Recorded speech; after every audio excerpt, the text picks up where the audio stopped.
পবিত্ৰ ৰমজান মাহত ৰঙিয়াত এদল যুৱকৰ প্ৰশংসনীয় পদক্ষেপ। হেল্পিং হেণ্ডছ নামৰ এটি সংস্থাই ৰমজানৰ প্ৰথমটো ৰোজাৰ পৰাই ৰোজাদাৰসকলক যোগান ধৰি আহিছে ইফতাৰৰ সামগ্ৰী। দিনটো ৰোজাৰ অন্তত বহু মানুহে কৰ্মস্থলীৰ পৰাই আপোন ঘৰলৈ গৈ ইফতাৰৰ সময় নাপায়।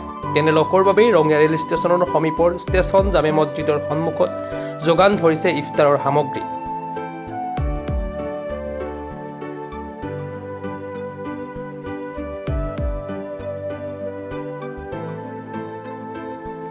ইছলাম ধৰ্মাৱলম্বী লোকসকলৰ ৰমজান মাহৰ 17 দিনৰ অন্তত ৰঙিয়াবাসী ৰাইজৰ লগত লগে ভাগে ইফতাৰ আয়োজন কৰে হেল্পিং হেণ্ডছৰ কৰ্মকৰ্তাসকলে।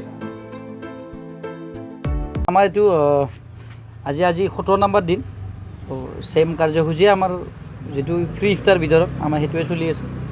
আৰু মানে আলহামদুলিল্লাহ আমি বহুত ধুনীয়াকৈ 17 দিন পাৰ কৰিলোঁ। আৰু আমি ডে 1ৰ পৰা ডে 17, আজি 17 হয়, আমি গোটেইবোৰ আমাৰ এটা পেজ আছে ফেচবুকত, সেই পেজটোত আমি আপলোড কৰিছোঁ। আমি এইটোৱে বিচাৰিছোঁ যাতে আমাক দেখি আমাৰ পৰা ইনস্পায়াৰ্ড হৈ বেলেগে যাতে আমাৰ এই কাৰ্যটো, আমাৰ এই উদ্দেশ্যটো লয় আৰু সম্পন্ন কৰে, তাৰে আমাৰ আশা। আৰু আমি সেইটোৱে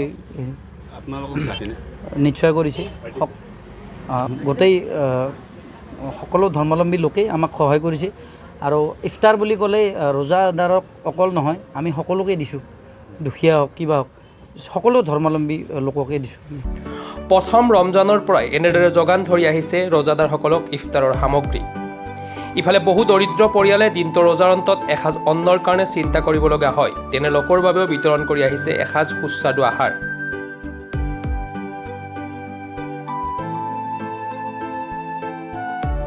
এইদল যুৱকৰ এনে পদক্ষেপক শলাগিছে ৰঙিয়াৰ সচেতন মহলে। ৰঙিয়া এটা স্বেচ্ছাসেৱী অনুষ্ঠান, এটা সম্পূৰ্ণই ৰাইজৰ দ্বাৰা পৰিচালিত স্বেচ্ছাসেৱী অনুষ্ঠান হেল্পিং হেণ্ডছ। আমি হেল্পিং হেণ্ডছৰ আমাৰ ৰঙিয়া ষ্টেচন অঞ্চলৰ যিখিনি স্থানীয় যুৱক আছে, এই স্থানীয় যুৱকখিনিয়ে চিন্তা কৰিলোঁ যে আমি যোৱাবাৰ লকডাউনৰ সময়ৰ পৰা আমাৰ এই প্ৰচেষ্টা আমি হাতত ৰাখিছোঁ।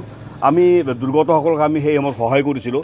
এইবাৰ আমি চিন্তা কৰিলোঁ যে যিখিনি এই পবিত্ৰ ৰমজান মাহত যিখিনি প্ৰকৃত যিখিনি ৰোজাদাৰ, যিয়ে নেকি ধৰক বিভিন্ন কাৰণত ৰঙিয়ালৈ আহে বা ইফতাৰ কৰাৰ এটা যোগ্য স্থান বিচাৰি নাপায় বা ইফতাৰৰ বাবে যিখিনি প্ৰয়োজনীয় সামগ্ৰী এইখিনি তেখেতসকলে একেলগে নাপায়, গতিকে তেখেতসকলক বিনামূলীয়াকৈ ইফতাৰ যোগান ধৰাৰ বাবে আমাৰ ৰঙিয়াৰ হেল্পিং হেণ্ডছৰ আমাৰ যিখিনি আমাৰ যুৱ সদস্য আমাৰ ভাইটি আছে, ভাইটিসকলে চিন্তা চৰ্চা কৰি আমি পবিত্ৰ ৰমজান মাহৰ প্ৰথমটো দিনৰ পৰাই আমি এই ফ্ৰী ইফতাৰৰ ব্যৱস্থাটো আমি কৰিছোঁ।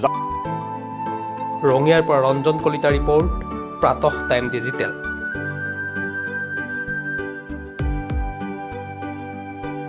শদিয়াৰ পৰা ধুবুৰীলৈ, বৰাকৰ পৰা ব্ৰহ্মপুত্ৰলৈ সকলোৰে মাজত চিনাকি এটা নাম প্ৰাতঃ টাইম। থলুৱা ভাষা, কৃষ্টি আৰু সত্য বাতৰিৰ আধাৰত প্ৰতিষ্ঠিত খবৰ প্ৰাতঃ টাইমৰ প্ৰতিটো বা বাতৰি পুংখানুপুংখভাৱে চাবলৈ Facebook, YouTube, website, Twitter, Instagram আৰু ব্লগাৰ পেজত লাইক আৰু ফ'ল' কৰক।